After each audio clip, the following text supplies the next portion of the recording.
بسم اللہ الرحمن الرحیم۔ السلام علیکم ناظرین، حمل کے دوران بہت سی خواتین اس پریشانی کا شکار رہتی ہیں کہ ان کا حمل کہیں ضائع نہ ہو جائے، کیونکہ وہ بہت سی عورتوں کے ساتھ ایسا ہوتا دیکھ چکی ہوتی ہیں۔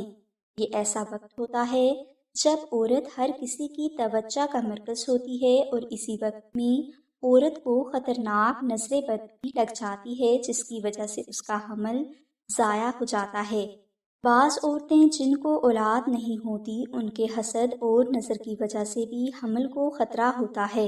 لہٰذا آج کی اس ویڈیو میں ہم آپ کو حمل کی حفاظت کا وظیفہ بتائیں گے، جو کہ سورہ مائدہ آیت 114 کا ہے۔ یہ وظیفہ آپ نے ایک ہی دن کرنا ہے۔ انشاءاللہ اس وظیفہ کی برکت سے آپ کا حمل محفوظ رہے گا، آپ کو کسی کی نظر بد نہیں لگے گی، اور آپ کا بچہ بھی صحیح سلامت دنیا میں آ جائے گا۔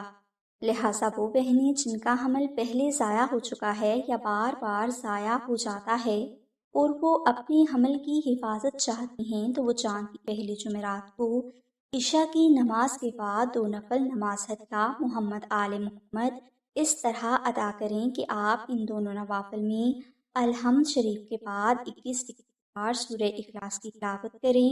نوافل کی ادائیگی کے بعد آپ سورہ مائدہ کی آیت 114 کو 300 بار تلاوت کریں۔ یہ عمل آپ نے ایک ہی دن کرنا ہے۔ اس کے بعد آپ روزانہ 7 بار سورہ مائدہ کی آیت 114 اور 10 بار درود ابراہیمی پڑھنے کی عادت ڈال لیں، اور اس میں بلا مجبوری ناغہ نہ کریں۔ مزید معلومات کے لیے آپ آمنہ بہن سے رابطہ کر سکتے ہیں۔